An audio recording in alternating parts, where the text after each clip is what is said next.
everybody, it's good old Terry here again on this 27th day of July 2022. We're still working on the engine. We've got the spark plugs in on the cylinders, and we're getting ready to put this thing together and wire it up. Hopefully we'll get to the assembly stage today and be done with it. So let's take a look and get to work. There's the two cylinder banks. Let me put this up and we'll get a better look at them. Hopefully with better light that'll show up. And I'll get my pointing pencil here and we'll see what we got. Alright, this is the I think this is the front row. Yeah, this is the front row. And what I did was I took these Q-tips like I showed you, these ones with the plastic or nylon, whatever that stem is, and I melted them, not melted them, but softened them and stretched them out, and then I cut the small sections out of it, and I dipped them, I shouldn't say dipped them, I airbrushed them and then cut them with Tamiya's LP 38 flat aluminum right here, and that gives them the right color for the plugs. So after drilling the holes, I put them in here and I attached them with a little bit of the Starbond black super glue, and this is my favorite super glue.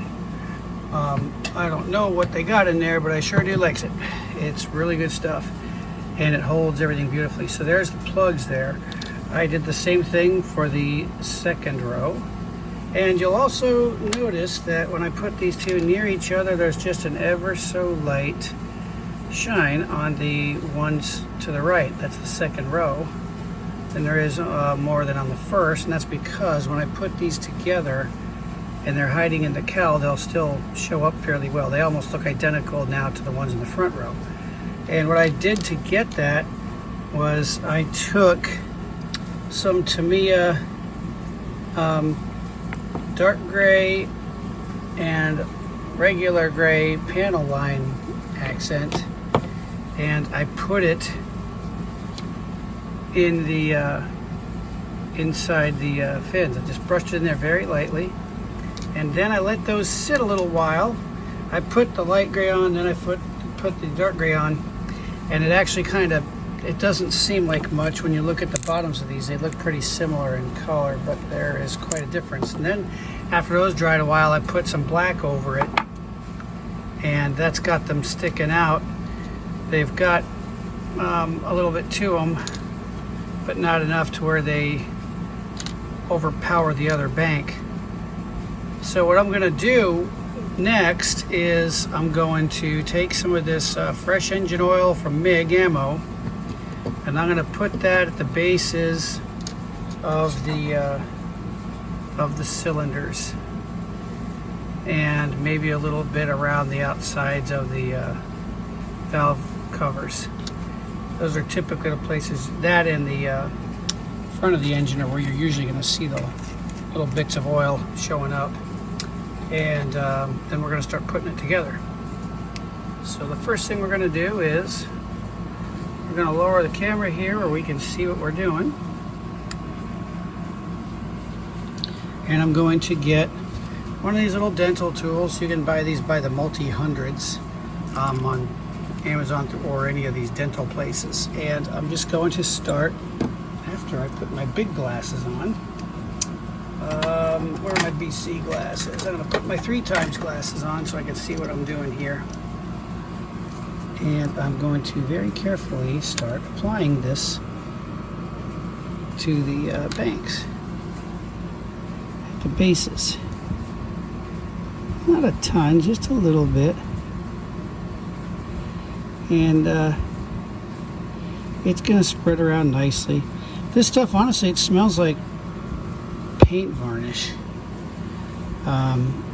You know, like you dress furniture with. I'm going to wipe this out of here so it doesn't interfere with the cementing. I can see it adds a little bit of interest down there, see? And then we'll just put some on, actually I'm going to put it on these after assembly, otherwise I'm going to be getting it all over my fingers and spreading it everywhere. So I'll put a little bit on these ones as well. Yeah, like I said, it's just going to add a little interest. It's not going to be overpowering, and it's, you don't want it to be where it's the focal point of the engine where people are saying, wow, look at all that oil he's got everywhere. But it doesn't, you know, just a little bit in odd places sometimes. And you want it to be a point of interest, but not a focal point where it takes attention from everything else. So that's good enough for now on that. And what I'm going to do now is, actually I'm going to put some on the front of it, but also that's going to happen later after the engine's done, because I don't want to get it all over my fingers and smear it on everything. So for now that's going to be good, because we're going to be putting these together, and we don't want those to be, you know, we can't get in there once it's built, so we're just going to leave it be. So that's where we are now. So we're going to start getting the pieces out for assembly here. We get all these Q-tips out of the way. We're going to separate these carefully with tweezers, if and I could find it. And on this messy desk, that's going to be tough. Here we are. So let's get the rings and everything together here and start our assembly process. So we can get this engine to start looking like an engine at last, huh? All right. There's a lot of pieces here, folks. This is one of the things I just love about Tamiya products, is you can go as far as you want, or as shallow, or as not so far as you want with the detailing. Okay, so here it all is. Let's start putting this together. And I'll be doing that off camera, because it's really nothing that you need to watch. It's something anybody can follow instructions on. I'll show it to you once I've got it together. Okay, here's one thing I'd like to interrupt to give you a little help with here. I've got the engine put together to this stage here, and the next step on the instructions is to start doing the exhaust pieces. I would suggest you go ahead and get these other steps knocked out first, and then go back to those exhaust stacks, because you can see by their location, it's only a matter of time. You know, if you're handling the engine with those things sticking out, you're going to end up messing it up. You're going to be doing this and you're going to break them off, and it's going to give you unnecessary headaches. And really quick, I'll show you something else I neglected to point out earlier. Let me zoom this in a little bit. I did the same thing with the ring. I took the stretched Q-tip stems and I put them over the little titties that stuck out here, and I used the Star Bond to glue them on, and then I gave them all a nice airbrushing of AK Extreme Metal 479 for the color. So when I get the ignition wires, and what I am using for ignition wire is, I had two choices. I took this I don't know if it's tin or what, but this spool of metal strand, and I brushed it with Coca-Cola to give it a nice, you can see it looks kind of oxidized, because what these were on the engine on the airplane was braided, metal braided, kind of clothish wrapped around the wires. So this didn't quite give you the look I want, because every time you bend it, it gets hard elbows in it, and it just didn't keep a nice smooth thing. So I got some nylon stretchable thread, and I coated it with Mr. Surfacer 1500, and then after that I brushed on some LP38, and that seems to be the happy middle. Now you're not going to be able to see it well because the limitations of the iPhone, but it gives me about what I want. It gives me I've got the color I'm looking for, and it's the right width. I can get it in these I can get it in here. You can see where I got it threaded in. It'll go in there. But I can just put a touch of Star Bond in there, and then I can put it into the plugs without my glasses even, and it'll look about what it should look like. Now I really should be doing this with my big glasses on, but you know, lazy. So anyway, you can see how easy it is to maneuver and work with and everything. Once it's wired up, it's going to look nice. So back to work. Something else we're going to do is we're going to take some Vallejo pigments, 123 dark steel, just the tiniest bit. That's important. In fact, I'm just going to take it from inside the lid. I'm just going to rub this around the inside of the lid to get just enough and close that, because if you knock that shit over, it's a mess. And I am going to dab it around on the front of this thing. Start out kind of uneven. And I'm just going to ever so lightly spread it, and then I'm going to rub it in pretty firmly so most of it goes away. But it is going to give us a little bit of depth to this portion of the engine.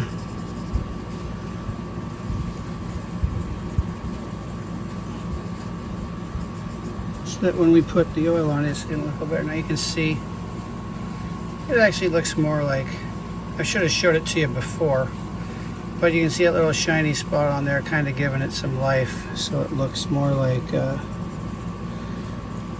nice cast piece of metal like it is.